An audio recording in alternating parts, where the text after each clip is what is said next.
Bom dia, queridos alunos, sétimo ano. Vamos dar sequência à nossa videoaula e hoje nós vamos começar lá pela página 27, tá?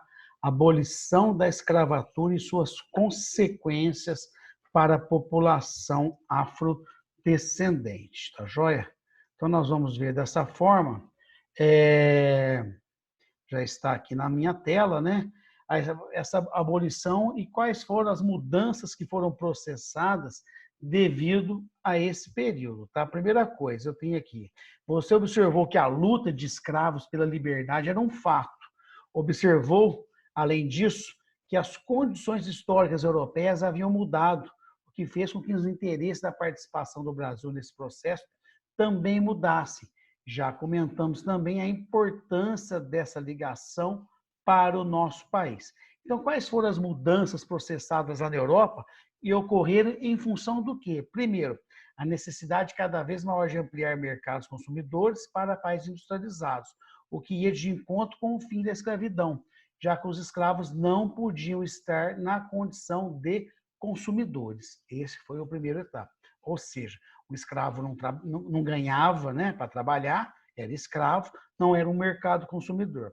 Segundo, as crises econômicas, né, as crises internas de alguns países que se unificaram nessa época, como Itália, Alemanha, que faziam parte com que parcelas da população ficassem sem trabalho e com poucas condições de sobrevivência. Uma crise econômica muito grande, muitas pessoas perderam seus empregos, ficando, então, sem trabalho, sem ter condições de sobrevivência, automaticamente sem ter capital para consumo. E terceiro, ao fato de que o Brasil e outros países da América vinham oferecer trabalho e o sonho da oportunidade da posse de terras inexploradas, o que atraiu um número imigrante muito grande para o nosso país. Lembrando que as primeiras levas de imigrantes, né, em especial os italianos, vieram para substituir a mão de obra escrava que não era assalariada.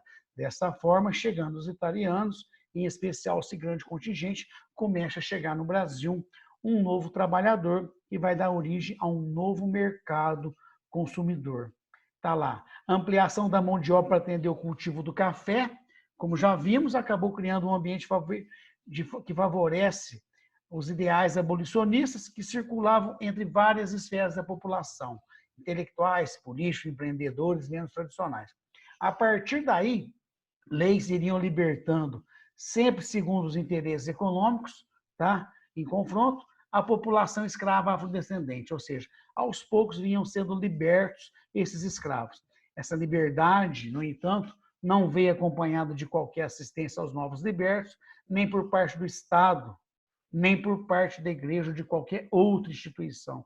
Não havia escolas que os educassem, não havia suporte para a saúde, não havia moradia, trabalho ou qualquer tipo de preparo para a nova realidade que os conheceriam. Ou seja, esses escravos não possuíam infraestrutura nenhuma para morar, para ter saúde, para ter escola, não existia nenhum tipo de ajuda, nem por parte do Estado, nem por parte da igreja, nem por parte dos ex-patrões, dizemos assim.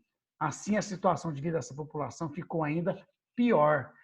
Ficou pior do que quando estava como escravo, porque como escravo eles ainda tinham pano, roupa e tinham comida, pouca, mas tinha. Muitos foram aqueles que se tornaram mendigos e sem teto e viviam de pequenos expedientes. Aqueles que tinham alguma habilidade como artesão se mudaram para as cidades, mas sempre para fazer trabalhos de pouca importância para aquele momento econômico. Outros permaneceram nos lugares onde sempre viveram como agregados ou parceiros, continuavam tratando a terra e a roça, sem receberem qualquer pagamento. Um grande contingente de escravos, ex-escravos, né? No entanto, aceitava trabalhos temporários que se tornava itinerante. Esses ex-escravos trabalhavam como vaqueiros, ora trabalhavam como agricultores, ora na época da colheita, ora preservavam o sonho de obter um próprio pedaço de terra e construir ali a sua própria família, tá certo?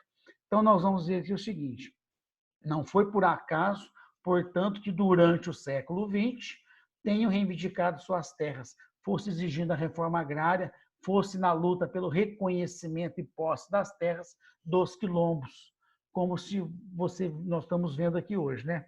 É preciso observar que durante todo esse tempo a questão da desigualdade racial era vista somente como a existência de diferenças sociais.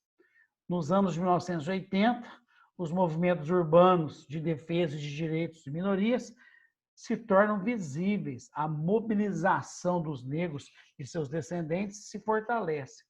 Já havia vários grupos se manifestassem em torno de temas mais específicos, e a luta das mulheres negras, as questões sobre o mercado de trabalho, a desigualdade, até que surge, agregando todas essas lutas, o movimento negro unificado, impondo sua presença política e cultural, obtendo várias vitórias legais a favor da igualdade racial.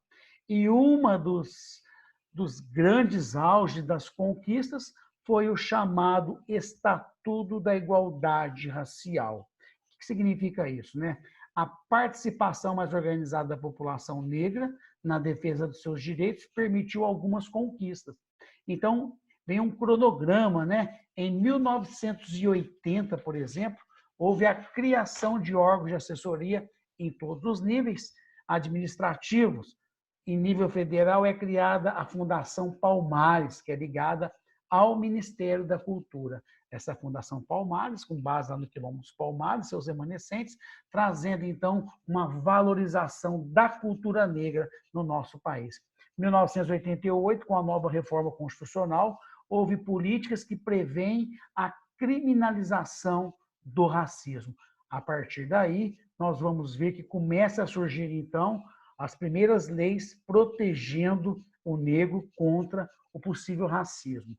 1989, Lei K.O. define crimes resultantes de preconceitos em espaços públicos, comerciais e de trabalho. Ou seja, fica completamente vetado, proibido qualquer discriminação em relação à raça, à cor, em espaços públicos, comerciais ou espaço de trabalho. 1991, criação de delegacias especializadas em crimes raciais. E em 1995, criação do Programa de Combate ao Racismo Institucional, ações afirmativas de promoção de acesso ao ensino superior, que é a questão das cotas para os negros, tá? Que é bastante questionado e criticado hoje, alguns a favor, alguns contra, tem que ver o lado de cada um, certo? Mas é comprovadamente que a maioria negra, além de pobre, ela é mal instruída, tendo, então, uma menor possibilidade de concorrer para poder entrar numa universidade, em especial a uma universidade pública, tá? A obrigatoriedade da inclusão do currículo básico do estudo da história e da cultura afro-brasileira e, por último, o programa de promoção da igualdade e oportunidade para todos do Ministério Público do Trabalho. Querendo ou não, nós temos que falar uma realidade, existe sim um preconceito muito grande em relação ao negro no país.